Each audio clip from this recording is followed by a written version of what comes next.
자, 2023년 새해부터 부동산 하락 소식이 굉장히 많이 이어지고 있죠. 하락장이 이어지면서 예전에는 접근할 수 없었던 좋은 아파트들이 점점 우리의 투자금 범위에 들어오고 있습니다. 이러다 보니까 저한테 투자 문의를 주시는 분들이 굉장히 많으신데, 오늘은 이런 분들 중에서 특별히 소액으로 투자하는 분들을 위한 영상을 찍도록 하겠습니다. 지금 이분들은 부동산 가격이 바닥을 다지고 곧 반등할 거라고 많이 기대를 가지고 계세요. 저도 뭐 이 기대가 틀렸다는 건 아닌데, 좀 주의해야 될 부분을 알려드리기 위해 오늘 영상을 찍습니다. 요즘 대출도 많이 풀리고 규제도 많이 풀리면서 사람들이 마음이 점점 조급해지고 있는 것 같아요. 빨리 투자를 하고 싶어하는 그러한 마음이 엄청 크다는 거겠죠. 이렇게 살지 말지 고민이 될 때 소액 투자 여러분, 이럴 때 아무거나 투자하면 진짜 꼬입니다. 내 소중한 종잣돈을 몇 년간 지방 아파트나 아니면 안 좋은 아파트에 넣어놓고 자산 상승은커녕 본전에서 아무것도 못 찾을 수도 있어요. 그런 시행착오를 방지하기 위해 제가 오늘 소액 투자자분들을 위한 어떤 아파트를 골라야 할지,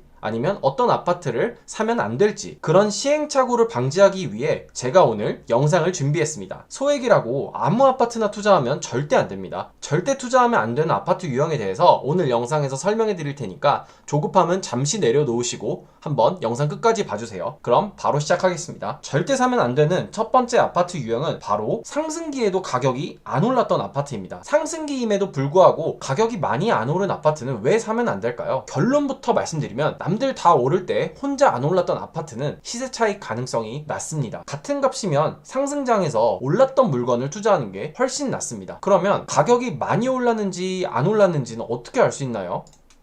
자, 제가 지금부터 알려드릴게요.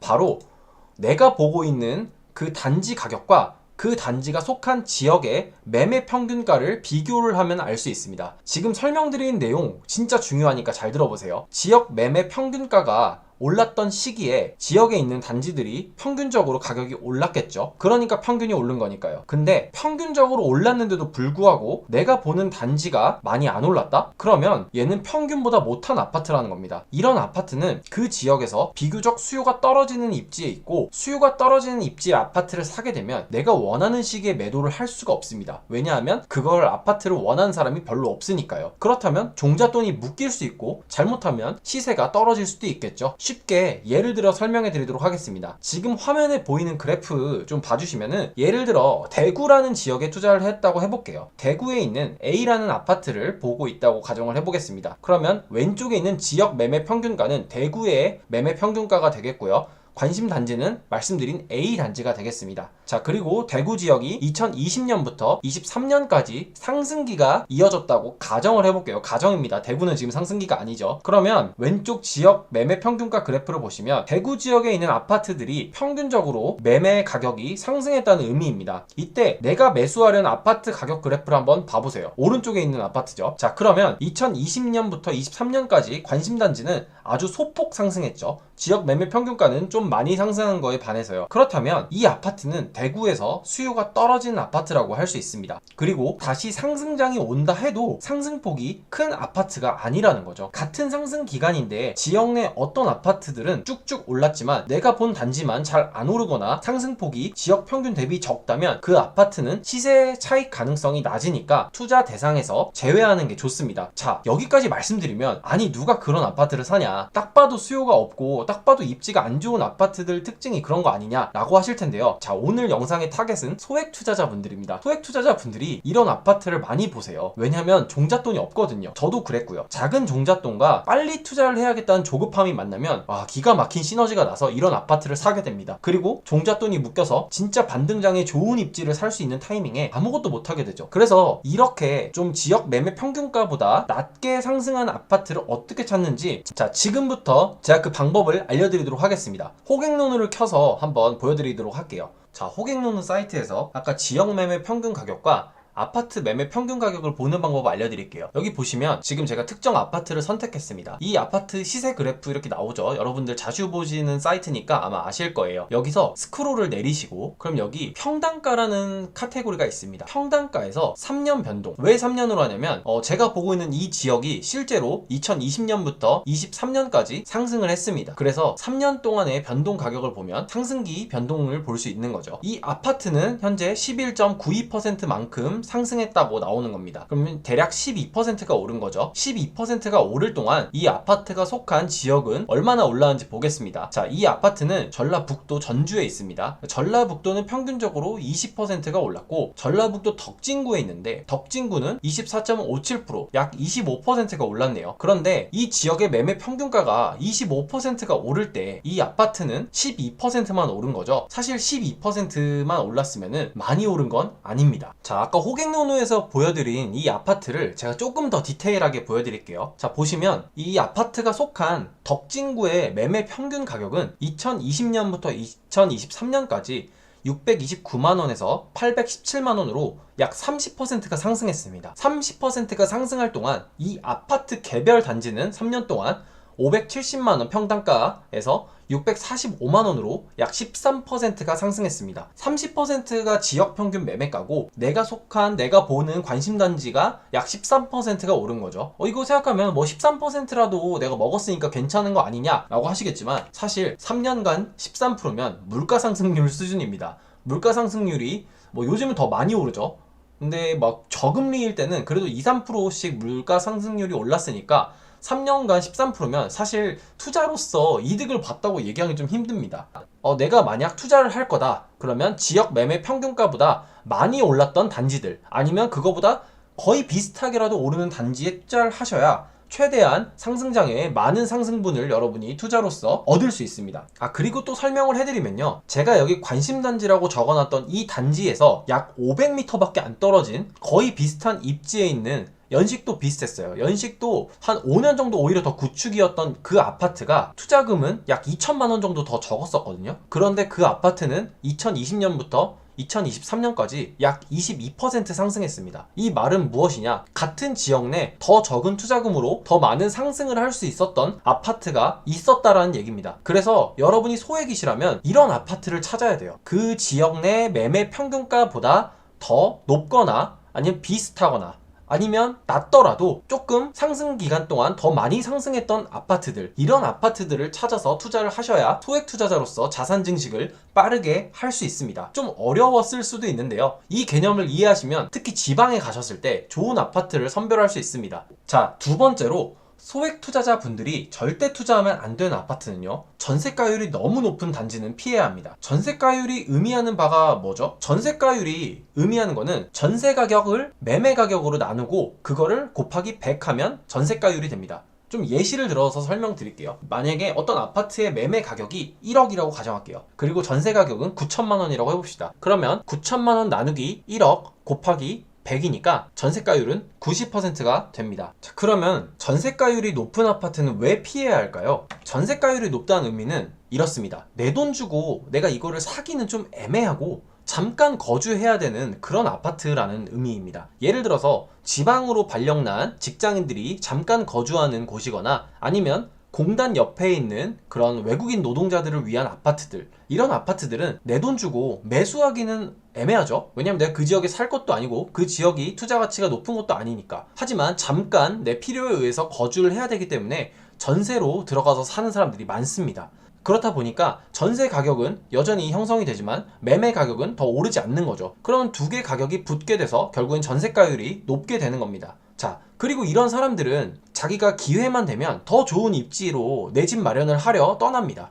그러다 보니까 지금 현재 이 전세가율이 높은 아파트를 굳이 매수하려는 사람은 더욱더 적어지게 되는 거죠. 이렇게 되면 적은 매수 수요로 인해서 매매 가격은 늘 제자리일 확률이 높습니다. 이런 아파트를 투자하게 되면 여러분들이 나중에 되팔 때 시세 차익이 있을까요? 없을까요? 거의 안 일어나게 되죠. 시세 상승 가능성이 없으니까 내 소중한 종잣돈이 들어가도 2년 뒤, 4년 뒤에 큰 변화가 없다는 거죠. 그러면 전세가율이 어느 정도면 괜찮은 걸까? 제가 이거에 대해서 좀 고민을 많이 해봤는데요. 저는 개인적인 기준으로 딱 정해드릴게요. 85% 이상이면 높습니다. 85%면 저는 투자 대상에서 제외를 할 것 같고 90% 이상이면 이건 진짜 경매로 싸게 받지 않는 이상 제가 일반 매매로 사진 않을 것 같습니다. 전세가율이 85%가 넘는 아파트는 가치가 높지 않고 판단하고 그리고 저는 투자하지 않는다라고 명확하게 말씀드리고 싶네요. 자, 전세가율을 그럼 어디에서 확인하는지 설명드리겠습니다. 이것도 마찬가지로 호갱노노에서 확인을 할 수 있습니다. 호갱노노에서 여러분들이 특정 단지를 선택하고 시세 그래프를 펼치면 이렇게 화면 같은 그림이 나옵니다. 자, 보시면 단지 클릭하고 매매 나누기 전세라는 버튼을 클릭하시면 이런 그림이 나오고요. 여기서 아래 보시면 전세가율 평균 퍼센테이지가 나옵니다. 이때 평균 전세가율을 이렇게 참고하셔가지고 전세가율이 85%가 넘는지 안 넘는지 파악을 하시고 이 아파트를 투자할 건지 말 건지 결정을 하시면 되는데 86%면 이거는 경매로 접근하시는 게 맞습니다. 자, 이제 마지막 세 번째로 소액 투자자분들이 절대 투자하면 안 되는 아파트 설명해 드리겠습니다. 바로 거래량이 너무 없는 단지입니다. 거래량이 적은 아파트는 왜 투자하면 안 될까요? 물론 자금 여유가 있는 분들은 거래량 적은 아파트 투자해도 됩니다. 왜냐하면 이분들이 투자하는 아파트들은 입지가 정말 좋고 그 다음에 가격이 비싼 아파트이기 때문에 거래량이 없어도 괜찮아요. 비싼 아파트의 거래량과 비싸지 않은 아파트의 거래량이 갖는 의미는 다릅니다. 제가 오늘 영상에서 타겟으로 말씀드리는 분들은 소액 투자자라고 말씀드렸죠. 소액 투자자들이 사는 아파트가 비쌀까요? 안 비쌀까요? 저렴하죠. 그러면 저렴한데도 불구하고 거래량이 없다? 이건 어떤 의미일까요? 여러분 만약에 가치가 있는 아파트인데 너무 저렴해요. 그러면 살까요? 안 살까요? 당연히 사죠. 그렇게 많은 사람들이 사다 보면 가격이 높아지겠죠. 자, 이게 무슨 말이냐? 소액 투자자분들이 보는 낮은 가격의 아파트 중에 거래량이 없는 단지는 사람들이 가치를 높게 평가하지 않는다는 말입니다. 즉, 거래량이 없다는 것은 가치가 낮다라고 생각해도 됩니다. 자, 거래량이 없거나 낮은 것의 의미를 제가 이렇게 정리를 해드릴게요. 수요 자체가 없는 아파트일 수 있습니다. 아까 말씀드린 것처럼 너무 가치가 없어서 사람들이 아예 쳐다도 안 보는 아파트일 수 있습니다. 두 번째로, 수요가 있다 하더라도 평형이나 인프라 등이 특정 사람들만 원하는 아파트일 가능성이 있어요. 이게 무슨 말이냐면 조금 더 쉽게 얘기해서 그냥 수요 자체가 한정적이라는 거예요. 적다는 의미죠. 너무 평수가 크거나 아니면 너무 소형인 경우에는 우리나라 사람들이 잘 매수하지 않습니다. 우리나라에서 가장 집을 많이 매수하는 타겟은 4인 가족이고요. 초등, 중등 자녀가 있는 가정입니다. 이런 가정들이 외면하는 아파트는 수요가 상당히 적습니다. 수요가 적으면 우리가 소액 투자자로서 뭐가 안 좋을까요? 소액 투자자는 빠르게 시세 차익 상승분을 누리고 빠져나와야 돼요. 그래야 자산이 증식돼요. 그게 안 되면 2년 뒤에 비과세 조건으로라도 누군가 내 집을 사줘야 합니다. 근데 거래량이 적다는 것은 사줄 사람이 적다는, 즉 수요가 적다는 거고 내 집을 사줄 누군가가 없을 수도 있다는 거예요. 그 말인즉슨 내 돈을 내가 환금성 있게 다시 회수하기가 어렵다는 얘기입니다. 이거는 소액 투자자에게 아주 치명적인 문제입니다. 여기까지 들으시면 그래 알겠다. 거래량이 적은 건 아파트의 가치가 높지 않다는 거 알겠어. 그러면 거래량이 얼마나 적어야 적냐라고 좀 구체적인 기준을 원하시는 분들이 계실 텐데요. 이것도 제가 정해드릴게요. 그럼 어느 정도 거래량이어야 괜찮을까? 세대수 기준으로 제가 딱 정해드릴게요. 1번 300세대 이하는 일단 보지 마세요. 그러면 300세대가 넘고 300세대 이상이면서 1000세대 미만인 단지 기준으로 최근 6개월간 세대수의 5% 이상 거래가 되었을 때 저는 추천드립니다. 예를 들어서 1000세대라고 가정을 해볼게요. 50세대겠죠. 근데 이렇게 되면 아마 많은 분들이 그러실 거예요. 지금 거래량 반토막 나는데 이런 아파트가 어딨냐? 자, 여러분, 평균적인 얘기입니다. 지금같이 갑자기 하락장이 찾아오고 거래량이 이렇게 급감했을 때는 이거는 이상값이에요. 사실 이거는 지금 시장이 망가졌기 때문에 이 부분을 이 기준으로 똑같이 들이대면 안 되고 그냥 일반적으로 과거 데이터를 봤을 때 그렇다는 겁니다. 예를 들어서 작년, 재작년은 좀 빼고 2017년부터 2019년 요 사이 데이터를 봤을 때 특정 6개월 동안 세대수의 5% 이상 거래가 잘 되었다면 이 아파트는 저는 개인적으로 괜찮은 단지라고 봐요. 그리고 두 번째로 1000세대 이상 단지는 3% 이상 거래되었을 것, 30세대겠죠. 거래량을 저는 딱 숫자로 정해서 보긴 하는데 이것도 여러분이 거래량 외에 다른 조건들, 뭐 예를 들어서 역세권이라든지 아니면 초품화라든지 아니면 거기 내가 임장을 실제로 가봤더니 지역 주민들이 괜찮은 아파트라고 평가가 좋더라, 혹은 호갱노노 실거주 그 의견을 봤는데 이거는 누가 봐도 납득할 만큼 좋은 아파트가 맞더라 라고 하면 거래량이 적더라도 충분히 좋은 아파트라고 이미 정평 나 있기 때문에 이런 값 같은 경우에는 여러분들이 유두리 있게 좀 조정을 하셔도 됩니다. 근데 이제 이런 것들을 좀 구체적으로 정해달라고 요청하시는 분들이 많이 계셔가지고 제가 이렇게 딱 정해드리긴 하는데 이거는 그냥 하나의 가이드라인으로 사용을 하시고요.